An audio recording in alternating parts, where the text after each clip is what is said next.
everybody. I'm Tracy Swedlow, and I'm the host of Televisionation, our new show that is connecting the TV nation around the world. It's the state of the TV industry.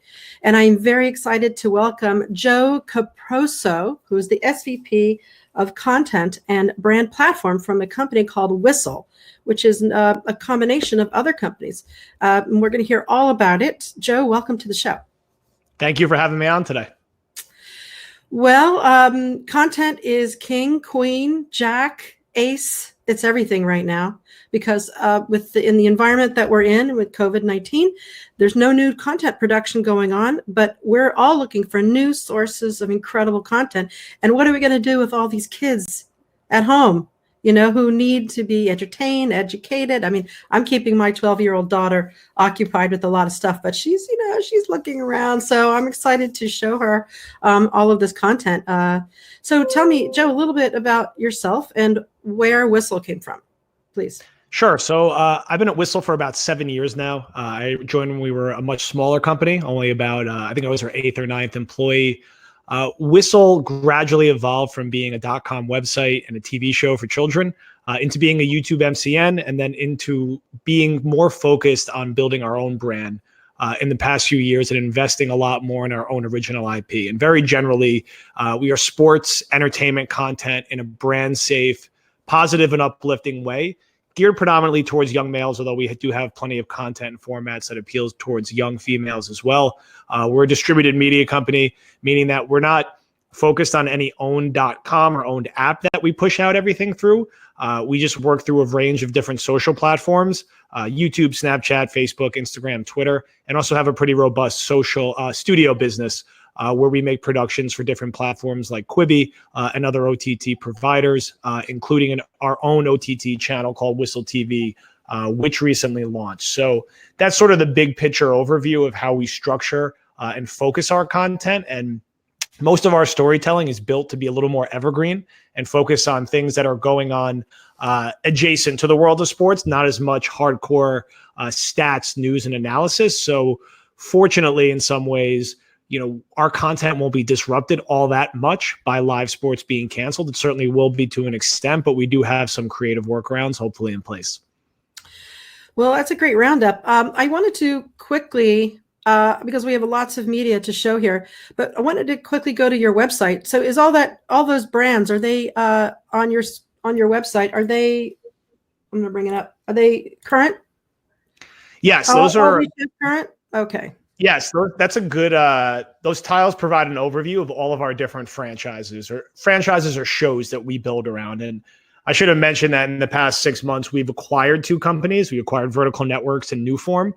Some of their franchises are listed out here as well. And they, similar to Whistle, distribute content out through Snapchat and through other different OTT platforms. So as you see there, Brother and Phone Swap are both properties that we acquired with Vertical Networks, while Bad Joke Telling and Dunk League and some of the other content there are just more legacy Whistle franchises. And also things like 365 Days of Love and I Ship It are from our Newform acquisition. So all of these provide sort of a high level overview of what the different franchise is, an example episode of it, and where it lives for its predominant distribution. So that could vary from YouTube to Snapchat, to Quibi, to Facebook. We have a pretty big range on different platforms we worked with, including making shows for the Olympic Channel. That's that hitting the wall concept there. I'm looking at that. But you know what? I tried to play the video, and the International Olympic Committee they won't let you show it for some reason. All of a sudden, they can be very strict with their rights. And we're excited about even though the games have been delayed, continuing our relationship with them when things do get started back up. And as you can see here, we have a pretty wide range of content, both horizontal and vertical, because a lot of the stuff we do is distributed through Snapchat and IGTV, which is more verticalized content. This piece of content that I checked into, I looked at a lot of them. This looks like you could really get away with this with everyone isolated, all these celebrities watching their career in film and TV in an isolated trailer. I think that actually could really do well in this environment. Okay, so I'm back. We're back. I just thought I'd show all that. I Sure. can't wait to show my daughter the hustle one with the girls starting their own businesses and stuff. That was interesting. All right, tell me a little bit more about Whistle. Do we want to look at the presentation? Sure. Yeah. And if we could hop into that first slide there, which provides a good high level overview of the story that we're trying to tell, or we are telling in the marketplace and to the different platforms that we work with on the style of content that we make in that first introductory slide. Okay. Yeah. So really the key tenets for us are positive, relatable, and uplifting content. Everything we do is not meant, we don't do mean-spirited things. We don't try to look down at people. We don't do fails and different other things that might get a lot of views. Schadenfreude content, you know. Yeah, cold, we blood, exactly. cold, you know, whatever that shot. Yeah, like enjoying other people's misery. Exactly. We want, if we do humorous content, we want to be laughing with people, not laughing at them. And more of what we do, is it educational? Is it motivational? All of our franchises need to fill one of these three boxes to live up to the brand that we're focused on building. And, you know, again, some of these tiles here, so some of our different franchises, My Hustle, which you referenced, is a docu-series focused on young entrepreneurs who have had success before even reaching, you know, their teenage years, really, in creating different businesses. Bad Joke Telling is, you know, professional athletes and celebrities reading terrible jokes to each other until they break down laughing. I Can Do That is challenging different athletes from different sports to compete against each other. So that thumbnail shows professional spike ball and professional volleyball players competing in spike ball.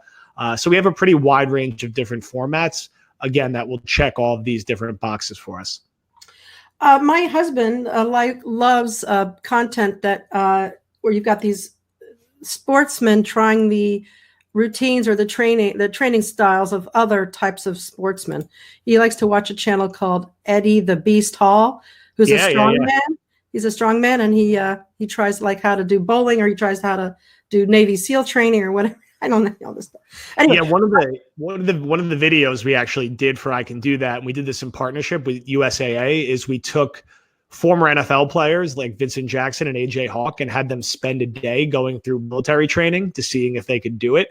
And those came out great. And it was just amazing to see these pro NFL players, you know, struggle with how intense some of that stuff is that they have to work through.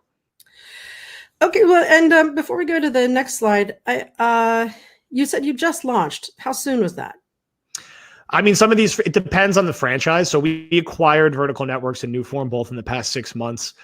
Some of these franchises like No Days Off are a couple years old. When we really, I would say about 2 years ago, really focused it in a lot more on investing in our own IP and expanding out our own brand internally rather than more of the MCN focus. So certain shows have been around for a couple of years, like Bad Joke Telling and No Days Off. My Hustle and Exploring Esports are a little newer. And I know we're going to talk a little bit more about esports a little further along in this, but those are things that we've invested in a little more recently based on what we've seen from our research that our audience could potentially be interested in, particularly esports, which is just becoming more and more popular with each passing day. Yes. It's interesting. I was talking to Jane Clark from SIM, and we were talking about how in the age where there's no live sports today, they're able to sort of watch what other people are watching when they're not watching sports. So they're looking for other types of sports. So I think esports and drone racing and all these other things that you can do in a vacuum or in a virtual environment are going to gain interest. So just a passing observation. Yeah, no, absolutely. And also, I want to ask maybe later when you're ready, any plans for interactivity, live chat, watch parties, any of those kinds of things? Or I can just ask now. Any plans for that kind of thing? Yeah, it's something we've done interactive content previously with a platform called Echo or Vertical Networks has. But in terms of like watch parties and Premiere, it's a feature we love Echo. Yeah, Echo's a friend of ours too. And in terms of watch parties and Premiere, it's a feature we commonly use on Facebook. And we are going to be planning to do some relaunches of some of our content and doing watch parties with some of the talent who was originally in it and using different features like that to mix and match some of the content that we're pushing through in the feed. That way we don't get too redundant with some of the videos that we're sharing through. Okay, let's go. Shall we go to the next slide? Sure, yeah. All right. So I alluded to this earlier, but we're a distributed media company, and Oops. we really smaller so they can see the screen. Okay, go ahead. Yeah, no worries. We really pride ourselves on not overextending ourselves on any one particular platform because we can't control the algorithm. So if you go all in on a place like Facebook with one format and they change the algorithm, you could leave yourself in a really exposed situation. So we've always sort of spread out our time, energy, and investment across as many different platforms as we can. So we have a big presence on Facebook, but also on Snapchat and YouTube and Instagram and TikTok. And we've also recently put a little more time and energy into different initiatives like audio and merchandise to help round out the ways we could go direct to consumer outside of the traditional social platforms. So any of our franchises, the goal that we're striving towards is to try to monetize them on as many platforms as possible. So a show like No Days Off, which is probably our most consistently successful social franchise, on a normal week, it's going to run Tuesday on YouTube, where we'll get indirect revenue, Wednesday on Snapchat, where we'll get indirect revenue. Thursday, we'll do a podcast around it where we could get programmatic revenue. Friday, we'll have a merch deal around our athletes wearing some type of No Days Off gear.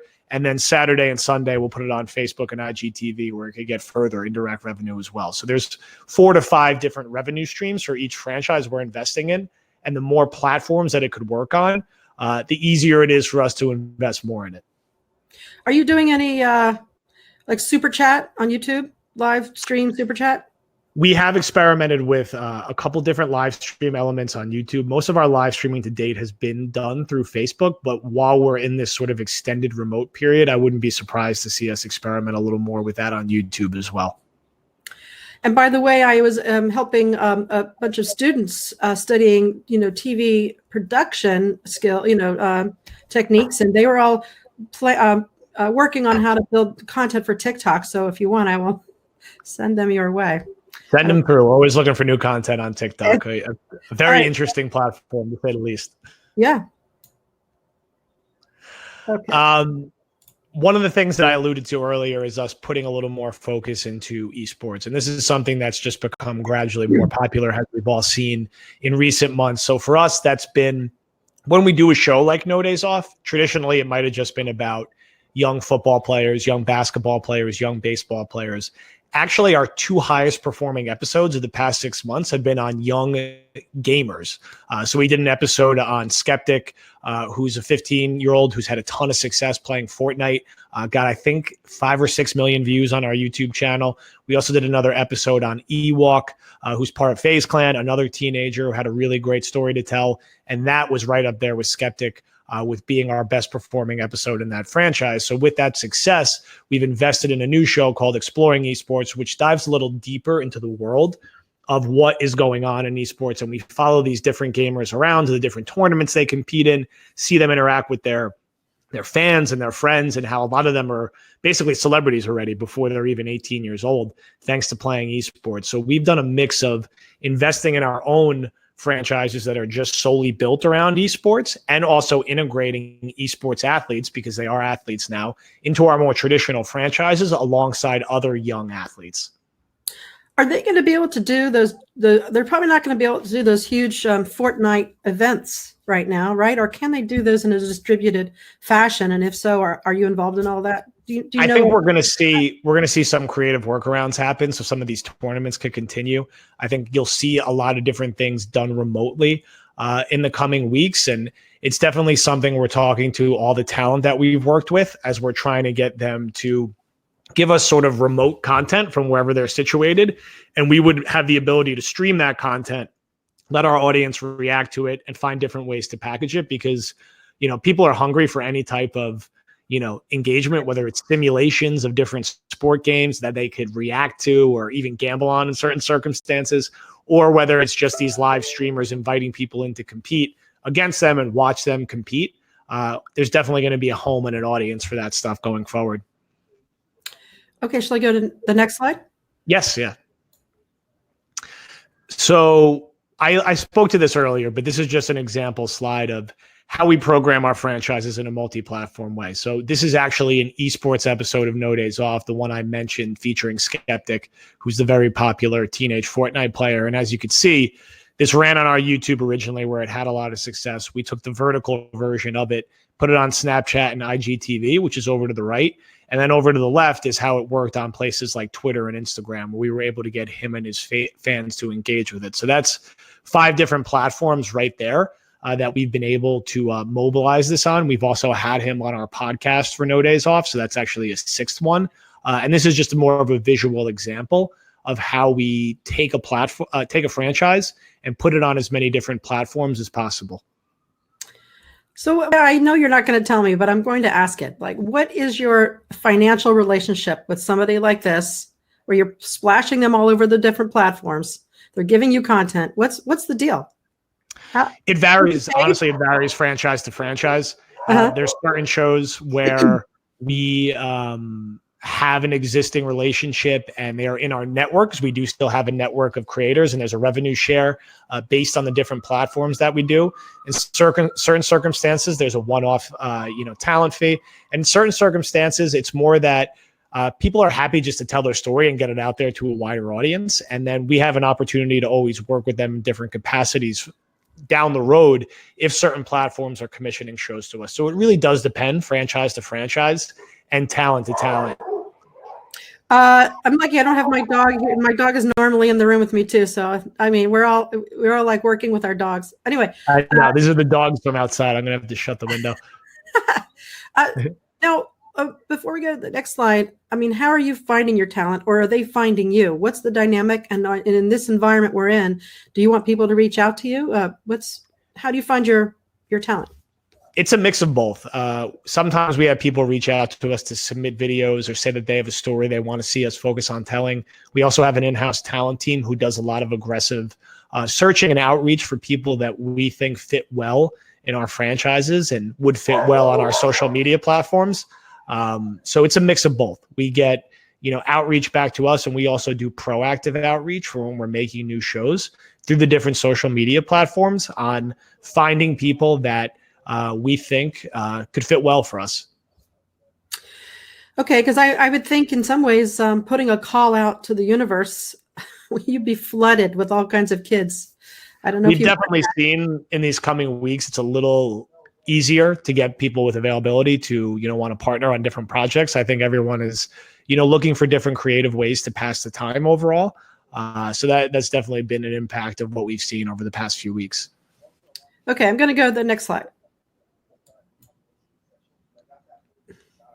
So this is a slide that kind of walks through how we're handling our productions while working remotely. So we spent late in February preparing for a likely work from home scenario for an extended period of time. So that was a process of backing up all of our content to remote drives and to our servers. So all of our editors and producers could work sufficiently from home.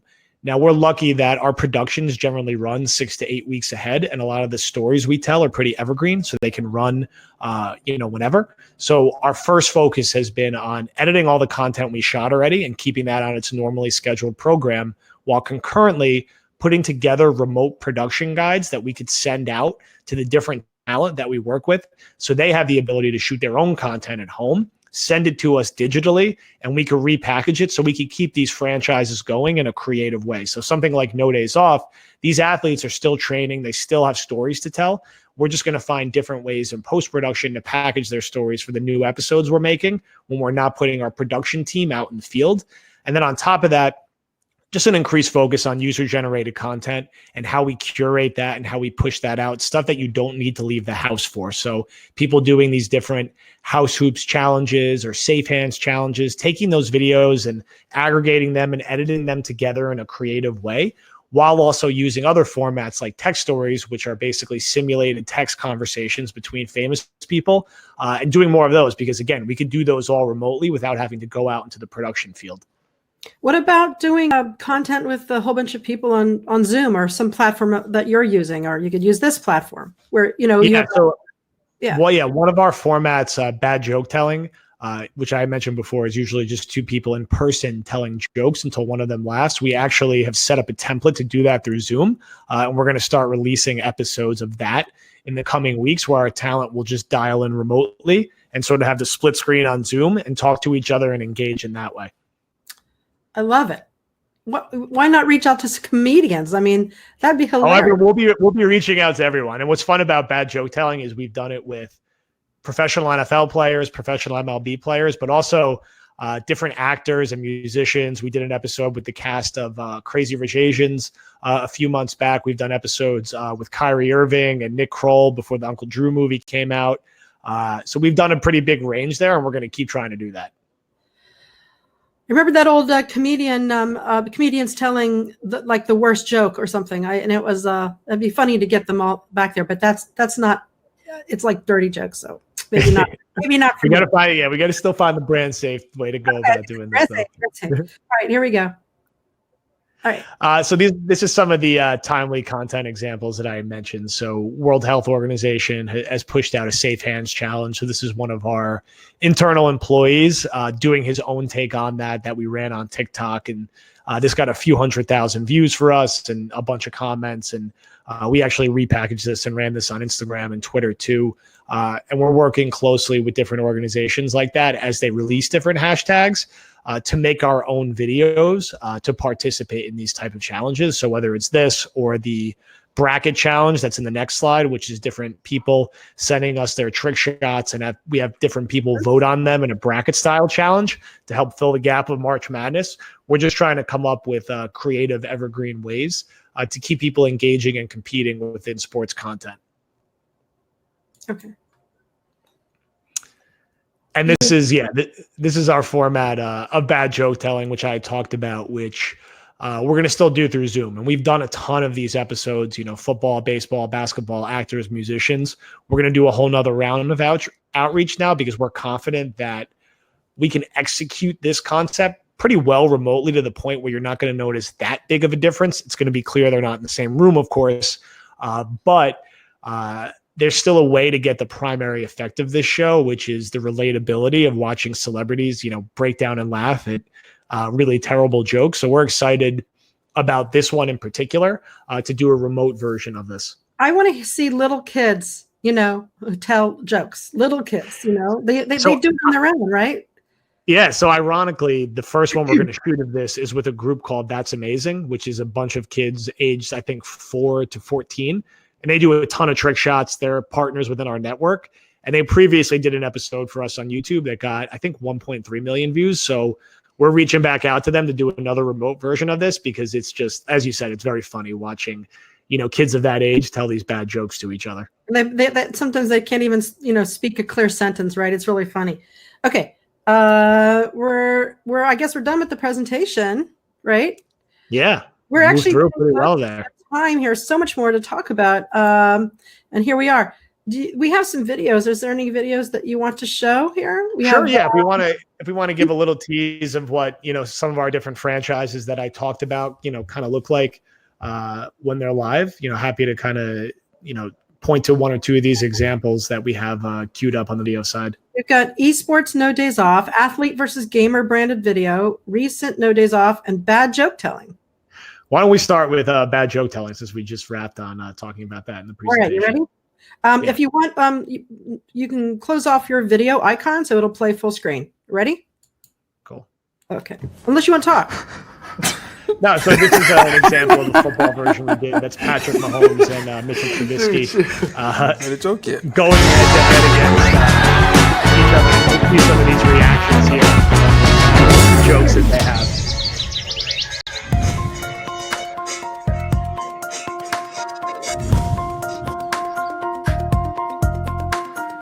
Running back for the Pittsburgh Steelers and quarterback for the Chicago Bears. So it's like boxers telling bad jokes or something, right? What's a ghost ride at amusement parks?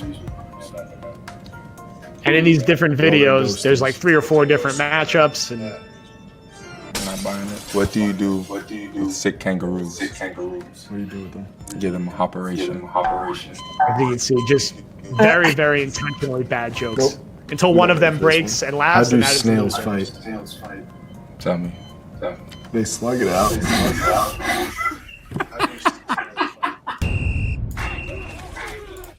Okay, there we go. That was funny. So yeah, we've done a lot of different versions of that, and we're excited to keep that rolling keep that rolling remotely, and something we're going to program pretty consistently over the next few months. All right, sounds good.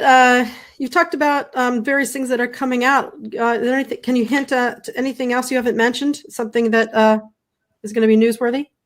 Sure. Look, I mean, on the studio side, we're really excited that our show Benedict's Men is going to be premiering on Quibi. It is a docu-series that's co-produced with Steph Curry that follows one of the best prep schools in northern New Jersey and what life is like there. So we're excited to be a part of that, platform launch and to get that show out there for the world to see. We also recently announced a show we're doing with Dwayne Wade called Legacy. And what that does is document what it's like being the son or daughter of a famous athlete and an athlete yourself. So we follow Dwayne Wade and his son, Randall Cunningham and his daughter, Evander Holyfield and his son. And that's going to be in partnership with Vudu. So we're going to have that out in the coming months as well. So those are, some more of the big name projects we're going to have out in the studio side, which we're excited about. And on the social side, we're going to keep pushing ahead with creative ways to move forward with all the franchises that we talked about, from No Days Off to exploring esports to My Hustle to bad joke telling, while continuing to, really work with platforms like Snapchat, Facebook, and YouTube on creative ways that we can work together and package up content during these times. Are you funded, or are you, what's your financial status? So about a year ago, we closed our Series D of fundraising.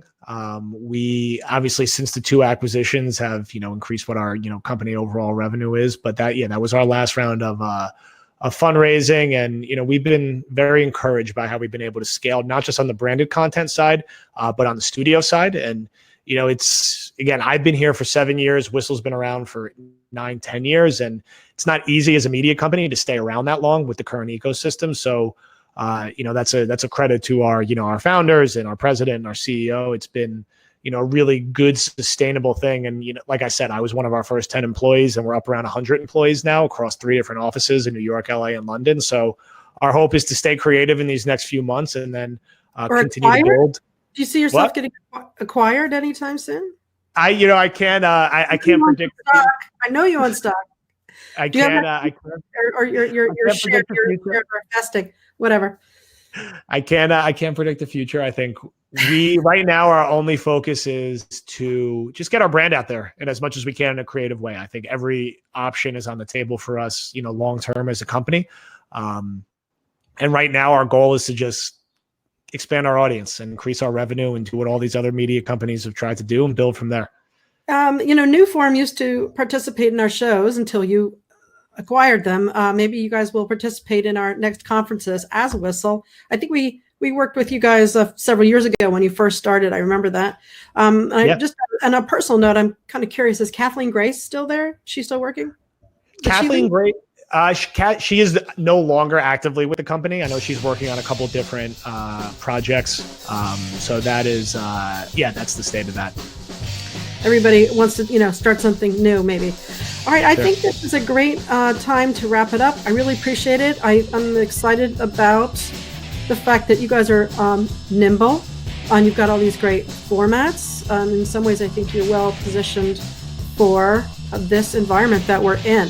So I wish you well, but I think you guys already have, your act in gear, and so congratulations. I think this looks really great. I mean, I should be more critical and say, something negative, but I am positive about this type of content right now. So good for you.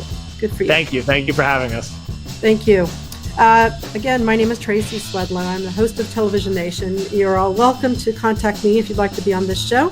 We'd be happy to have you here. We want to hear what's going on in your homes and how you're handling this and what you're doing in your business. Joe Caporoso. There it is. There. Okay. Yeah, Caporoso. Caporoso, SVP of Content and Brand Platform for Whistle. I think is that whistle.com? You can find us at teamwhistle.com, which shows all of our different content overviews. And of course, follow us on YouTube, Twitter, Instagram, Facebook, all those good places. All right. Well, thank you very much. Thank you. Take care. Bye.